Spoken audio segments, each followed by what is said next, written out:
बिस्मिल्लाहिर्रहमानिर्रहीम। आज से हम स्टार्ट कर रहे हैं मैकेनिक्स ऑफ सॉलिड टू और इस टॉपिक में हम पढ़ेंगे कंबाइंड स्ट्रेसेस के बारे में। बेसिकली मैकेनिक्स में हम फोर्स का इफेक्ट पढ़ते हैं, तो हमने स्टार्ट किया था इंजीनियरिंग मैकेनिक्स से, जिसमें हमने एक्सटर्नल इफेक्ट पढ़ा था। देन एन-1 ने हमने स्टार्ट किया था एक इंटरनल इफेक्ट। इंटरनल इफेक्ट्स क्या प्रोड्यूस होते हैं ड्यू टू द फोर्स। तो उसमें फ्रॉम मैकेनिक्स ऑफ सॉलिड 1 से हम ये जानते हैं कि हमारे पास जब भी इंटरनल इफेक्ट की बात होती है तो बेसिकली हमारे पास दो चीज़ें बना दी जाती हैं, या तो हमारे पास स्ट्रेसेस या फिर हमारे पास डिफॉर्मेशन। डिफॉर्मेशन में हमारे पास ट्रांसलेशन भी आ जाती है, रोटेशन भी आ जाती है। और स्ट्रेसेस में हमारे पास ब्रॉडली नॉर्मल स्ट्रेस और शियर स्ट्रेस आ जाते हैं। नॉर्मल में फिर हमारे पास एक्सियल बेंडिंग और थर्मल स्ट्रेस एक्सेट्रा या बेरिंग वगैरह आ जाती है। और बाकी शेयर में भी हमने मैकेनिक्स ऑफ सॉलिड में ये सब पढ़ा हुआ। बेसिकली हमारे पास जब भी हम मैकेनिक्स ऑफ सॉलिड में स्ट्रेस कोई भी स्ट्रेस पढ़ते थे, एक्सियल या बेंडिंग या फिर हमारे पास बेरिंग, तो हम ये एज्यूम करते थे कि बॉडी पे उस वक्त पे सिर्फ और सिर्फ वही स्ट्रेस लग रहा है। फॉर एग्जाम्पल जब हम एक्सिस स्ट्रेस पढ़ रहे थे तो हमने ये एज्यूम किया था कि सारी की सारी forces along the longitudinal axis of the member लग रही है। जब हमने बेंडिंग स्ट्रेस पढ़ा था और उसके फार्मूला को ड्राइव करते वक्त हमने ये एज्यूम किया था कि बीम हमारे पास under the action of pure bending है। लेकिन हमारे पास इन रियलिटी ऐसा नहीं होता कि हमारे पास फॉर एग्जाम्पल एक वक्त पे एक मेंबर पे सिर्फ और सिर्फ एक्सिल फोर्स लगेगी, जरूरी नहीं है। उस वक्त पे उसके साथ टाइनल भी रह सकता है, या फिर हमारे पास उस वक्त पे उसके साथ फ्लेक्सर स्ट्रेसेस भी प्रोड्यूस हो सकते हैं। ये सब कुछ हम पढ़ेंगे इन मैकेनिक्स ऑफ सॉलिड 2 यानी कि कंबाइंड स्ट्रेसेस।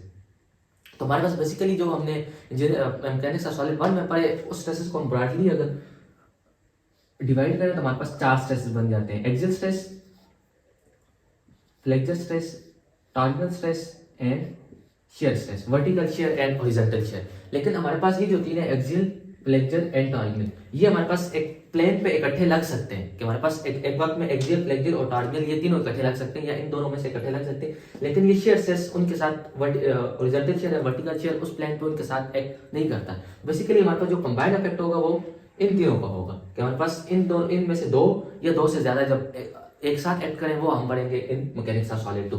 तो अगर इनकी कॉम्बिनेशन की बात की जाए तो हमारे पास एक्सियल और फ्लेक्सर लग सकते हैं, या फिर हमारे पास फ्लेक्सर और टॉर्जनल लग सकते हैं, या फिर हमारे पास एक्सियल और टॉर्जनल, या फिर हमारे पास ये तीनों लग सकते हैं, axial, flexor and torsional. Flexor और बेंडिंग एक ही बात है।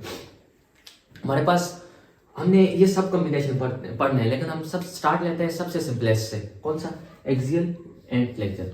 हम इसी को क्यों पढ़ते हैं? हम कोई भी पढ़ सकते हैं। तो ये हमारे पास सबसे सिंपलेस्ट केस है, क्योंकि हमारे पास इसमें दोनों स्ट्रेसेस हमारे पास नॉर्मल स्ट्रेस, एक्सियल भी हमारे पास नॉर्मल स्ट्रेस है और फ्लेक्सर भी हमारे पास नॉर्मल स्ट्रेस है। जबकि हमारे पास टॉर्जनल स्ट्रेस हमारे पास शियर स्ट्रेस और बाकी कॉम्बिनेशन में शियर स्ट्रेस और एक्सियल नॉर्मल स्ट्रेस हमारे पास कंबाइन होकर लग रहे हैं। तो हम स्टार्ट लेते हैं किससे? Axial stress, combine effect of axial and flexor stress. तो लेट्स एज्यूम अ मेंबर जिस पर हमारे पास एक टॉर्जन की फोर्स भी लग रही है और फिर हमारे पास एक vertical to the longitudinal axis vertical force भी एक लग रही है बीम पर। इसकी वजह से हमारे पास फ्लेक्सर स्ट्रेस प्रोड्यूस हो रहे हैं और इसकी वजह से हमारे पास एक्सियल स्ट्रेसेस प्रोड्यूस हो रहे हैं। हमारे पास अगर हमने इनको डील करना है अलग अलग।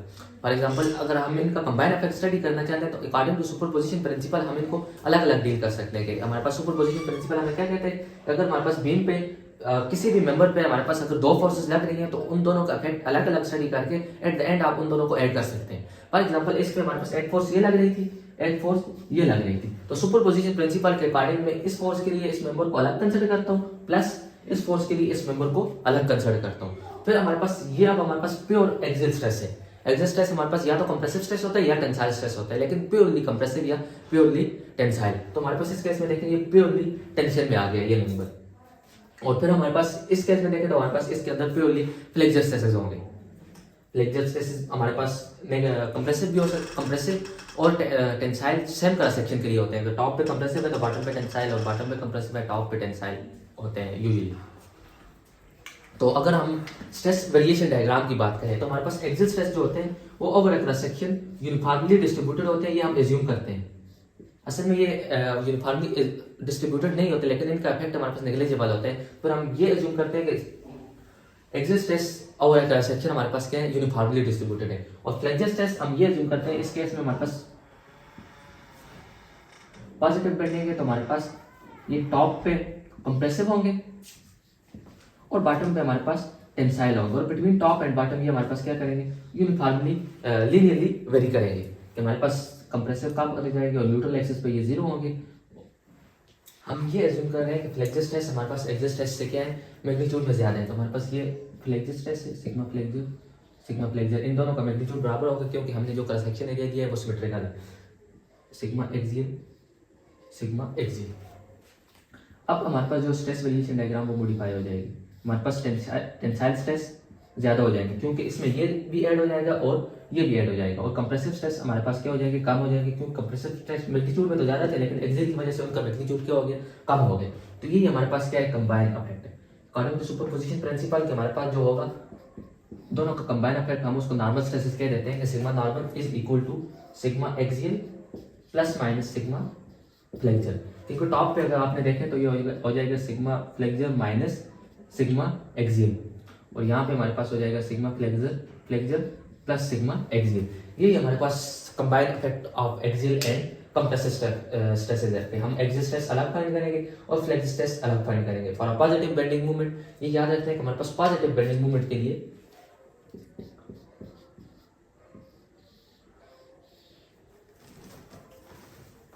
हमारे पास टॉप पे कंप्रेशन और बॉटम पे हमारे पास टेंशन होती है, और फॉर नेगेटिव बेंडिंग मूवमेंट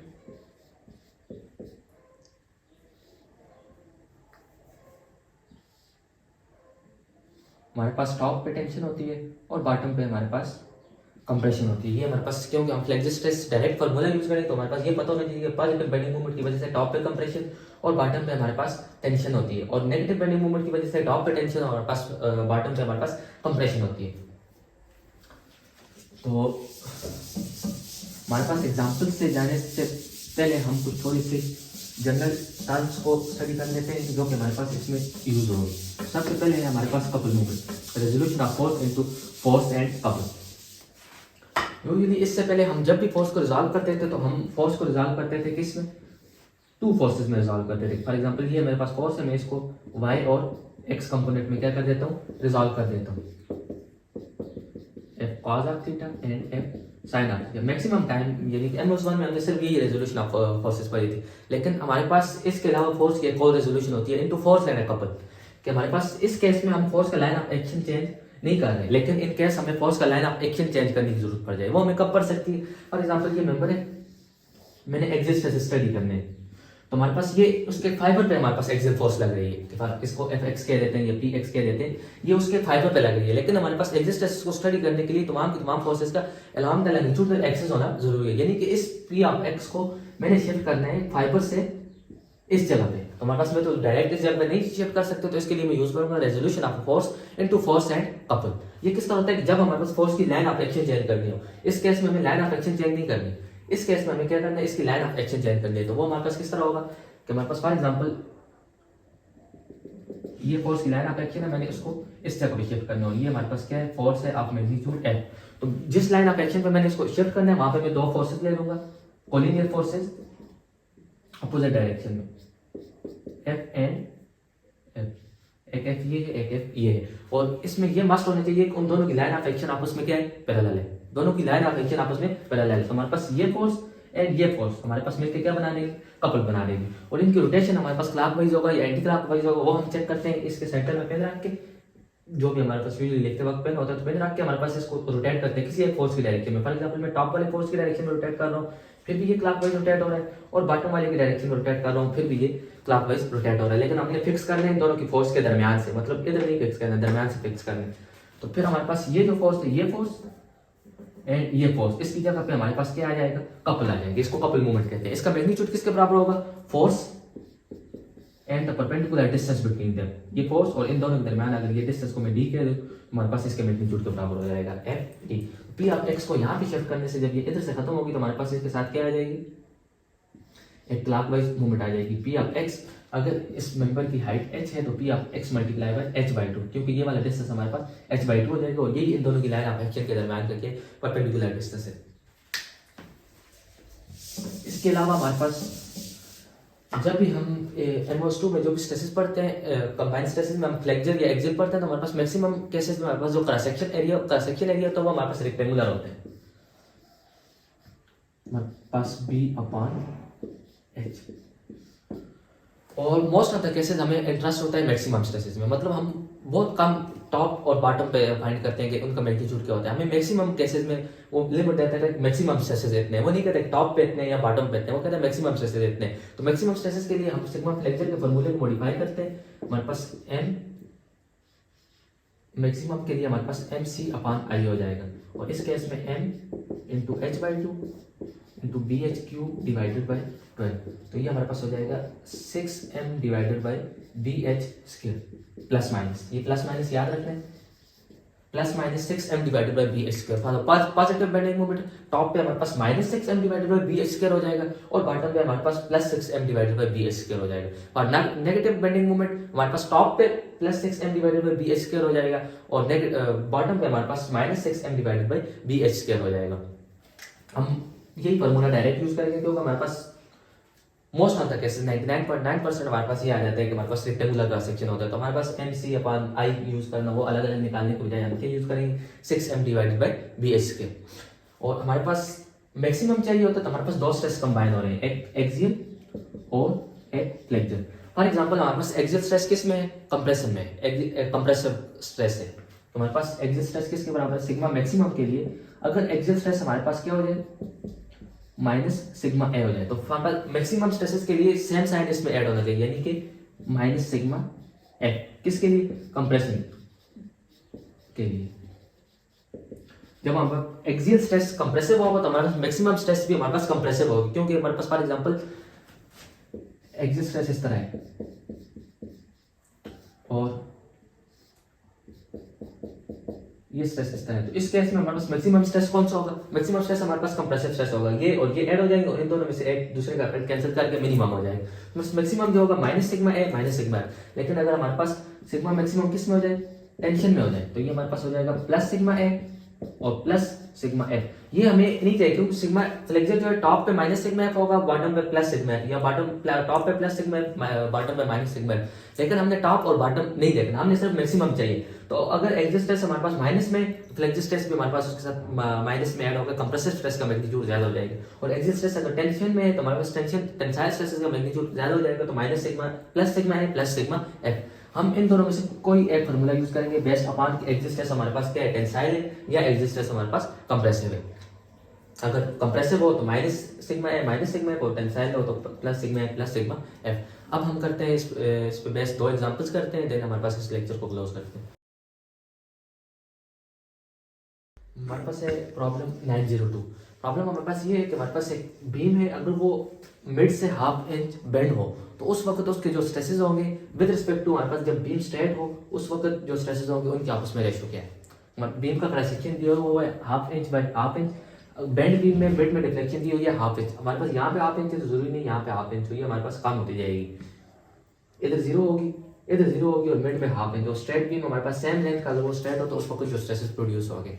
तो बेसिकली हमारे पास ये जो प्रॉब्लम है ये हमारे पास कंबाइंड स्ट्रेसेस की प्रॉब्लम है, और ये हमारे पास सिंपल एक्सियल स्ट्रेसेस की प्रॉब्लम है। किस तरह, अगर हम इसकी मैक्सिमम बेंडिंग मोमेंट देखना चाहें तो मैक्सिमम बेंडिंग मोमेंट उस वक्त उस जगह पे होगी जहाँ पे हमारे पास बेंडिंग डिफ्लेक्शन हमारे पास मैक्सिमम होगी, यानी कि मिड में। यहाँ पे हाफ इंच है तो इधर भी हाफ इंच से कम होगी, इधर भी हाफ इंच से कम होगी।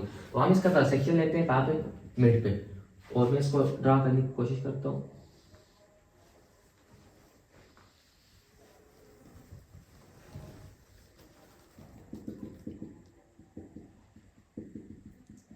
ये हमारे पास मैग्नीट्यूड फोर्स P है, ये लग रही है हमारे पास, और बाकी दूसरी जो इसकी कंप्रेसिव अपोजिट फोर्स होगी हमारे पास क्रॉस सेक्शन की वजह से, वो हमारे पास भी मैग्नीट्यूड P की होगी। लेकिन हमारे पास इन दोनों की लाइन ऑफ एक्शन क्या होगी, डिफरेंट होगी। किससे डिफरेंट होगी, हमारे पास अगर इन दोनों की लाइन ऑफ एक्शन का 1/2 हाफ इंच की वजह से। तो हमारे पास अब इसको मैं एक सेम लाइन ऑफ एक्शन पे शिफ्ट करना होगा फॉर कंप्रेसिव स्ट्रेसेस। तो अगर मैं इस फोर्स को इस जगह पे शिफ्ट करता हूँ तो मुझे क्या करनी होगी, दो अपोजिट डायरेक्शन की फोर्सेस लेनी होगी, ये फोर्स और ये फोर्स, ये फोर्स और ये force, opposite direction same parallel line of action पे हमारे पास जब दो फोर्सेस लग रही तो हमारे पास वो दोनों आपस में क्या बना देगी, कपल्स बना देगी। तो ये हमारे पास एंटी क्लॉकवाइज कपल बनाएंगे, क्योंकि अगर मैं इसको रोटेट करूँ सेंटर से anti clockwise of magnitude P into 1/2 inch. लेकिन हमारे पास इस फोर्स को यहाँ पे ड्रा करने की कोई मतलब सेंस नहीं बनता, तो इस फोर्स को हम सेम इसी जगह पे ड्रा करते हैं और साथ में कपल ड्रा कर देते हैं कि हमारे पास इस कपल का मैग्नीट्यूड क्या है, P/2 या P इंटू हाफ इंच। तो हमारे पास इस फोर्स की वजह से हमारे पास क्या प्रोड्यूस होगी, मूवमेंट प्रोड्यूस होगी, और मूवमेंट की वजह से हमारे पास क्या आ जाएंगे, फ्लेक्सर स्ट्रेसेस आ जाएंगे। जबकि हमारे पास ये फोर्स और ये फोर्स, जबकि इसकी लाइन ऑफ एक्शन मतलब ये होगी, तो इसकी वजह से हमारे पास कंप्रेसिव स्ट्रेस प्रोड्यूस होंगे। तो हमारे पास बेसिकली दो स्ट्रेसेस आ गए, सिग्मा एक्सियल भी और सिग्मा कंप्रेसिव भी। अगर सिग्मा एक्सियल की बात की जाए तो हमारे पास P अपॉन ए, और हमारे पास एरिया इसका क्या है, अगर एरिया की बात की जाए तो वो हमारे पास इसका क्रॉस सेक्शन दिया हुआ है half inch into half inch, यानी कि 1/4 इंच का इसका एरिया है, P डिवाइडेड बाय 1/4। ये हमारे पास एक्सियल स्ट्रेस हमारे पास कंप्रेसिव स्ट्रेस है, तो उसके साथ क्या आ जाएगा, माइनस आ जाएगा, माइनस P डिवाइडेड बाय 1/4, यानी कि -4P। सिग्मा एक्सियल का मैग्नीट्यूड हमारे पास आ गया -4P।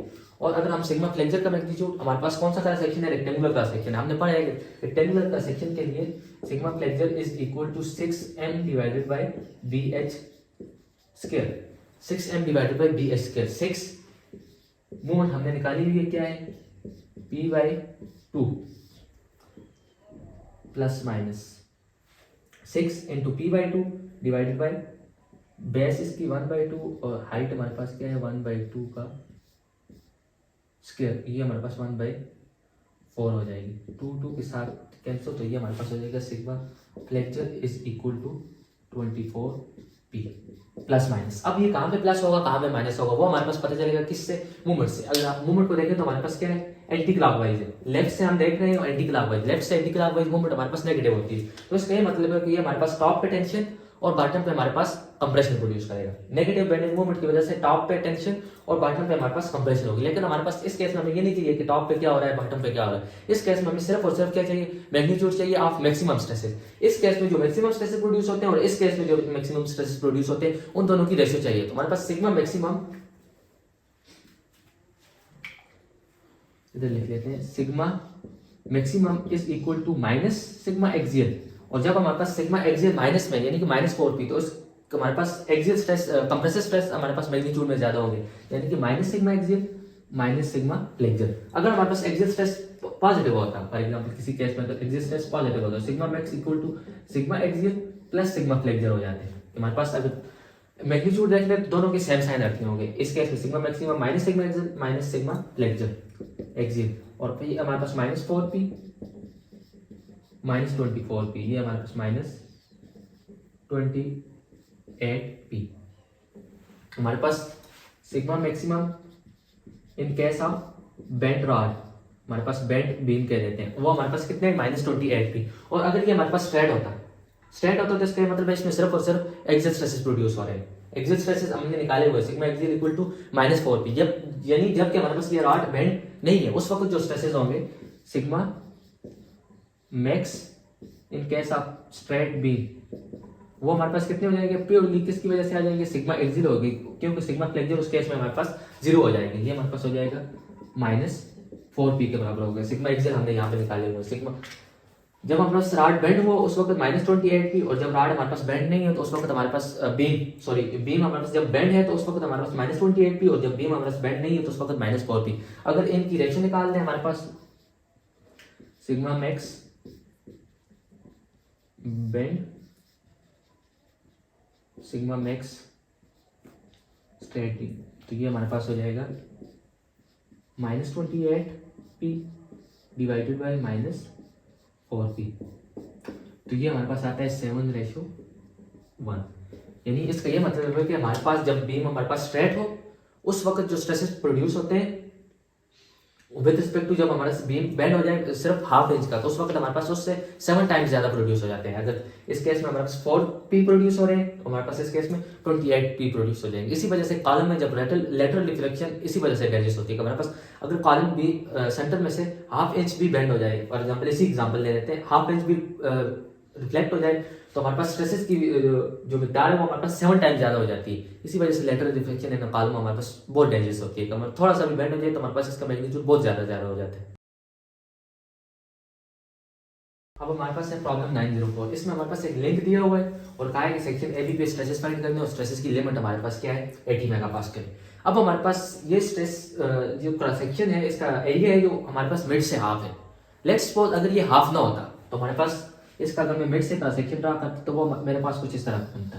लेट्स सपोज ये मिड से हाफ नहीं है, फिर हमारे पास ये जो दोनों फोर्सेज होगी P और P, इनका लाइन ऑफ एक्शन हमारे पास क्या होगा, सेम होगा। तो ये हमारे पास फिर किसकी एग्जांपल होगी, प्योर एक्सियल स्ट्रेस की एग्जांपल होगी या प्योर एक्सियल स्ट्रेस की प्रॉब्लम होगी। इस केस में हमारे पास कोई भी फ्लेक्सर प्रोड्यूस नहीं होगा। लेकिन अब हमारे पास चूंकि ये मिड से इसका एरिया हाफ है, तो इसका सेक्शन जब ड्रॉ करते हैं तो वो हमारे पास कुछ इस तरह का बनता है।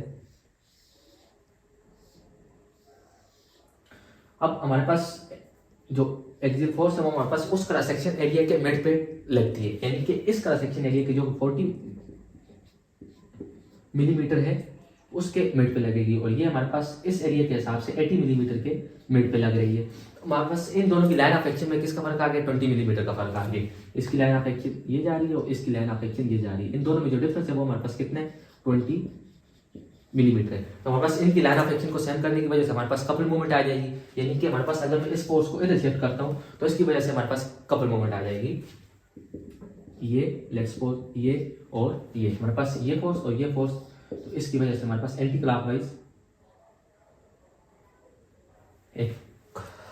क्लॉकवाइज कपल मूवमेंट आ जाएगी, जिसका मैग्नीट्यूड क्या हो जाएगा, 20 मिलीमीटर इनटू P, यानी कि 20 P। इन केस मैंने ये जूम किया हुआ है कि मैं डिस्टेंस किस में ले रहा हूँ, मिलीमीटर में ले रहा हूँ, और फोर्स में ले रहा हूँ न्यूटन में।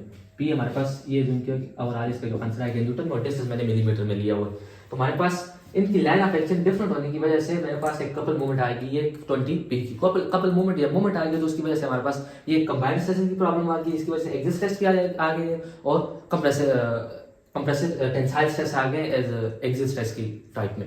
हमारे पास सिग्मा एक्सियल की अगर बात की जाए तो वो हमारे पास कितना हो जाएगा, P अपॉन A।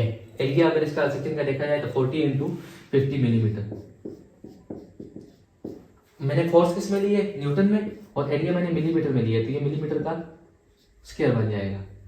तो ओवरऑल न्यूटन पर मिलीमीटर स्क्वायर हमारे पास किस में आ जाएगा, मेगा पास्कल में आ जाएगा।